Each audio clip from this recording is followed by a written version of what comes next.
Keskmine vale 9 langeb, ehitab.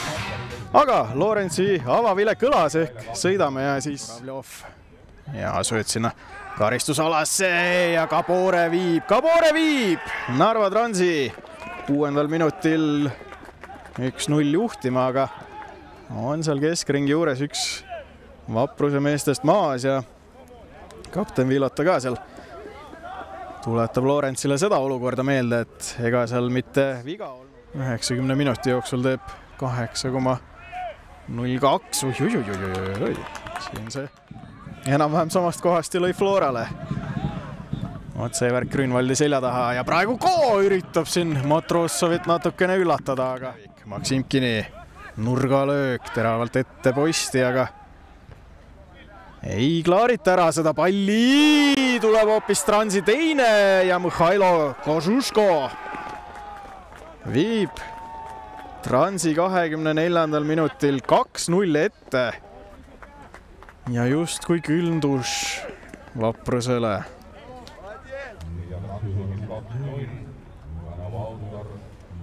Kampanja ka seal ikkagi tuletab meelde, et mängitud ei ole väga palju, tuleb hoida pea külmana. Fama taga on täitsa korralik muruväljak, aga äkki siit tekib midagi välja, karistusalas kukub ja Vaprus saab penalti 49. minutil. Kuigi Burjanatse näitab, et tema ei tee mitte midagi. Vapruse pingilt juba tulid õiked 4. kohtuniku suunas, et kollane kaart. Ja tundub, et sai ka. Või isegi midagi enamat.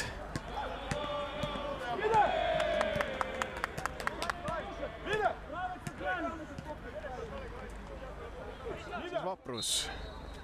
Välja. Matrossov. Välja 52. minutil. Toob Vapruse mängu tagasi ja siin on põnevust palju.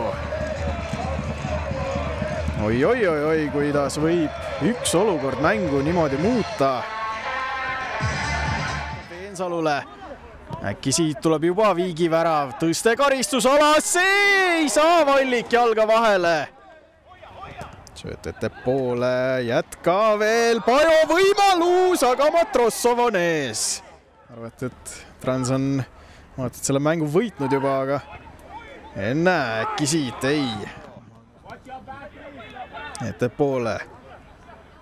Mattias Villota jõuab karistusalasse, kukub, aga sukeldumine. Ja veel üks kollane kaart. Vapruse siin hoopis Vaprus jääb ka vähemusse.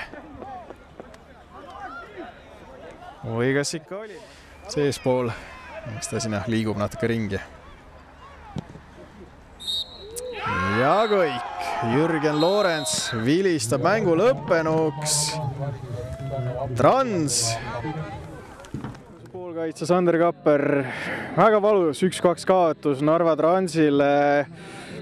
Millest teil täna puudu jäi, et kas või teisel poolajal see viik jalule seada? Värav ei puudu.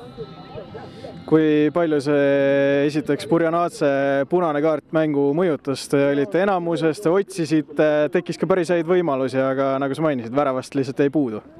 Jah, väljakul tekib automaatselt vahest nagu rohkem ruumi, kui vastane mängib üks vähemuses. Täna me ei suutnud siis enamuses väravat lüüa, kuna vastane kaitses üsna agressiivselt, üsna kompaktselt ja nii oligi. Kui palju Mattias Villota teine kollane kaart ehk punane, ma ei tea, teilt jalgu alt lõi? Kui see vähemuses mängib, ilmselgelt lööb jalgu alt ära, et jällegi ma ei teagi, nagu väga palju on mul paljud asjad nagu aru saamatu, et kontakt oli, mängime edasi, ei ole vaja rikkuda mängu sellega, et peab teise kollas andma ka kohtuniku otsus. No üleüldiselt nii teilt kui Transi meestelt oli aru saada, et ei olnud päris kohtuniku vilejoonega täna rahul. Kuidas sa hindad? Ütleme nii, et kohtunik on väljakul selleks, et mängu dikteerida et asjad ei läheks üle piiri. Täna ma tunnen, et väga paljud asjad läksid üle piiri. Ehk siis, kus ma ütlen sulle, ei ole mugav saada kogu aeg nagu kus ma ütlen, peksa väljakul ja sa ei saa ennast kaitsta. Et sa annad endast parima, proovid natukene ka tugevalt mängida, aga see on kohtuniku vastutus, et kas keegi läheb katki või ei lähe. Ja täna ma tunnen, et see mäng läks kohati üle piiri. No esimene ring lõppes 8 punkti, 7. koht. Vast ei ole päris see, mida te ootasite, lootsite? No, positsioon on 7, see on nagu, eks meil ikka keeruline on konkureerida tippklubidega, aga ma ütlen, et mängupildiga ei saa rahul olla. Et peab väga palju vaeva nägema, peab nagu trennis metsikult palju vaeva nägema, mina ise ka, me peame väga palju trennis lisa tegema, et see ei ole nii, et sa tuled siia väljakule ja kõik tuleb välja, see tuleb välja teenida treeningutel, kui sa pead trennis intensiivselt mängima, sa pead trennis keskenduma igale sooritusele. Paljud treenerid, kellega ma olen kokku puutunud, ka Igor, ega ta ütleb ka, et trennis on vaja pingutada, et see, mis siin väljakul toimub, et see ei tuleks sulle šokina, aga peame lihtsalt kõvasti vaeva nägema ja iga mängija peab peeglisse vaatama ja kaasa arvatud mina loomulikult ja me peame juurde panema, me ei saa olla rahul selle mängupildiga, mis meil on olnud siin viimased 3 mängu, et ja paganama raske on praegu.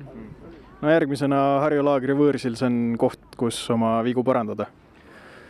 No kindlasti vigu parandada, aga vigu tuleb niikuinii sisse, vahet ole, kas sa juhid liigat või sa oled välja kukkumas, vigu tuleb niikuinii sisse, aga nüüd ongi see, kuidas sa nendele veadele reageerida, kuidas sa neid vigu suudad minimaliseerida. Kui sa suudad neid vigu hoida võimalikult riskivabalt, siis on suurem šanss ju võita. Et jah, kurb on. Me peame terveks ka ravima ennast, et siin mõned mängijatel on pisivigastused, see ei ole vabandus, aga ikka see annab ju veits annab tunda ja see on kurb on praegu, tõesti paganama kurb on, sest mul nagu vahest jääb mulje, et me teeme kõik endast oleneva, aga lihtsalt ei lähe praegu nii, nagu me soovime. No loodetavasti varsti läheb, aitäh Sander sulle ja palju edu. Ja Sten Jakovidas ka meie juurde. Palju õnne, 2-1 võit, jälle 1 võit kirjas, 5 võitu juba, 16 punkti, 5. koht, Kaljuga täpselt sama punkti arv. See on ju päris hea saldo, millega esimene ring lõpetada. Ja, saab rahule jääda ja 3 punkti on käes, saab hea tujukella Narva minna. No mis täna selle võidu tõi, kas tugev esimene poolaeg või see, et ikkagi päris kannatlikult kaitsesite teisel poolajal? Ütlemegi nii, et essa poolaeg lõime omad ära, teine poolaeg kannatusime ja kannatusime ilusti kogu tiimina ja tuli 3 punkti. Ehk siis esimesel poolajal just kui tegite selle puhvri sisse, kui närviliseks kuidagi see olukord läks pärast Purjanaatse punast kaarti? No ikka läks sellepärast, et ma ei tea, peab üle vaatama selle, et me ei ütleks, et nagu kohe nüüd penalti ja veel punane, et see on ikka, ma ei tea, see on ikka minu jaoks natukene nali, aga mis tehtud, see tehtud ja kõige tähtsam jälle 3 punkti on käes ja saab Kurele vastu minna. Ja Kure mängust ka kindlasti ju seda võitu ootate, kuigi kaugele Kuressaarde on vaja minna. Jah, on küll jah, et Kuressaarega nüüd tuleb ka jälle raske mäng ja mul midagi, lähme seal ka 3 punkti võtma ja kõik. No esimese ringi lõpp teatavasti tähendab seda, et saab kohe murumänge alustada. Kui palju sa murule juba ihkad? Ei, ihkan ikka, et õnneks Fama läheb nüüd meil ka vahetama, aga ega seal väga trenne nagu ei naudi väga ja ei ole väga mõnus, et jalgadele korralik vatt sinna ja ei ole mõnus, et nüüd saab muru peale minna parem jalgadele ja väga nauditav. Kuidas sa seni oma Transi karjääriga rahul oled? 1 värav, 1 resultatiivne sööt, aga sa võib-olla vast statistikale väga palju ei keskendu, kui ikkagi võidud tulevad. Ja, et kõige tähtsam jällegist, et tiimina ikka me võidame püsime seal siis top 4 sees, top 5 sees ja ei, küll nagu Roman ka on mulle öelnud, et küll need väravad ka tulevad, et ma loon neid lihtsalt ära vaja realiseerida ja kõik. Aitäh sulle, Sten Jakob, edu!